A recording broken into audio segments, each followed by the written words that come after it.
Vision 2047 అంశంపై కార్యాచరణ సిద్ధం చేసుకున్నామని, రాష్ట్రానికి మంచి భవిష్యత్తు ఆకాంక్షిస్తూ 78వ స్వతంత్ర దినోత్సవంలోకి అడుగు పెడుతున్నామని హోంమంత్రి వంగలపూడి అనిత అన్నారు.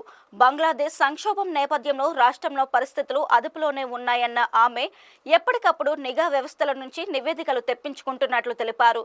విశాఖలోని అఫీషియల్ కాలనీలో గల బెల్లం వినాయక ఆలయాన్ని హోంమంత్రి అనిత సందర్శించారు. ఆలయంలో పూజలు నిర్వహించి స్వామికి బెల్లం నైవేద్యం సమర్పించారు. ఆలయ అర్చకులు ఆమెకు ఆశీర్వచనం చేసి ప్రసాదం అందజేశారు.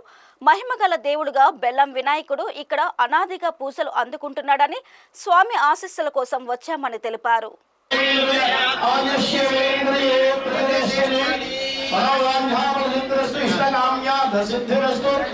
అనంతరం ఆమె మీడియాతో మాట్లాడుతూ కోల్కతాలోని ట్రైనీ డాక్టర్ దారుణ హత్యను ఆమె ఖండించారు. ఏపీలో మహిళల భద్రతకు పూర్తి చిత్తశుద్ధితో ప్రభుత్వం పనిచేస్తుందన్నారు. డ్రైవర్ను చంపి జైలుకు వెళ్లి వచ్చిన ఎమ్మెల్సీ అనంతబాబు చేత జగన్ రాజీనామా చేయించలేకపోయారని ఎద్దేవా చేశారు. ఇక వైసీపీ నుంచి ఎలాంటి వ్యక్తులు పెద్దల సభకు వెళ్తున్నారో ప్రజలే అర్థం చేసుకోవాలన్నారు. ఇదేనా వారి నైతికత అని హోంమంత్రి నిలదీశారు. పేరును కన్నా మన బెల్లం వినాయకుడు దర్శనానికి ఈరోజు రావడం జరిగింది. ఎలక్షన్ టైంలోనే అనుకున్నాము. ఈ బెల్లం వినాయకుడు ప్రతిష్ట కూడా అందరికీ తెలుసు, అందరికీ విశిష్టత కూడా అందరికీ తెలుసు. ఏమి మనసులో ఏమి కోరుకొని బెల్లం నైవేద్యం పెడితే ఆ కోరిక తీర్చే ఒక మా వినాయకుడు ఆనంద గణపతి దగ్గరికి ఈరోజు కుటుంబ సమేతంగా వచ్చి దర్శనం చేసుకొని ఏదైతే మొక్కులు తీర్చుకోవడం జరిగిందండి. అలాగే ఎవ్రీథింగ్ ఈజ్ ఆన్లైన్ స్ట్రీమ్ లైన్లో ఉందండి. ఇబ్బంది ఏమీ లేదు. ఎక్కడ కూడా ఎటువంటి ఇబ్బంది కలగకుండా ఇంటెలిజెన్స్ వర్గాలన్నీ కూడా ఎప్పటికప్పుడు ఇన్ఫర్మేషన్ పాస్ ఆన్ చేసుకుంటున్నాయి.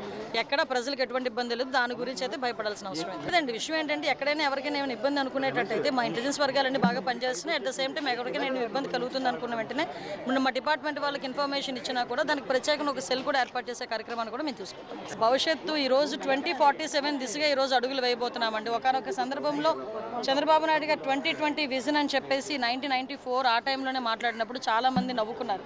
కానీ 2020కి ఆ విజన్ అన్నది కూడా ఫుల్ఫిల్ అయ్యి ఆయన ఏదైతే చెప్పారో ఆ దిశగా ముందుకెళ్ళిన పరిస్థితి కూడా మనందరం చూసాము. హైదరాబాద్ లాంటి సిటీలనే ప్రపంచంలోనే ఉన్నతమైన సిటీ కింద క్రియేట్ చేసిన పరిస్థితి కానీ, ఐటీ హబ్గా క్రియేట్ చేసిన పరిస్థితి కానీ మనందరం చూసాం.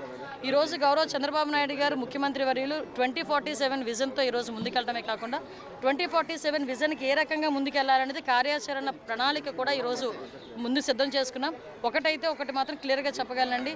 చంద్రబాబు నాయుడు గారు, పవన్ కళ్యాణ్ గారు, లోకేష్ బాబు గారు వీళ్ళందరి ఆధ్వర్యంలో రాబోయే కాలంలో ఆంధ్రప్రదేశ్కి మంచి రోజులు వచ్చినాయి, మంచి రోజులు రాబోతున్నాయి. యువత కూడా మంచి భవిష్యత్తు గురించి ఈరోజు ఆశగా ఎదురు చూస్తుంది. అది ఫుల్ఫిల్ అవుతుంది.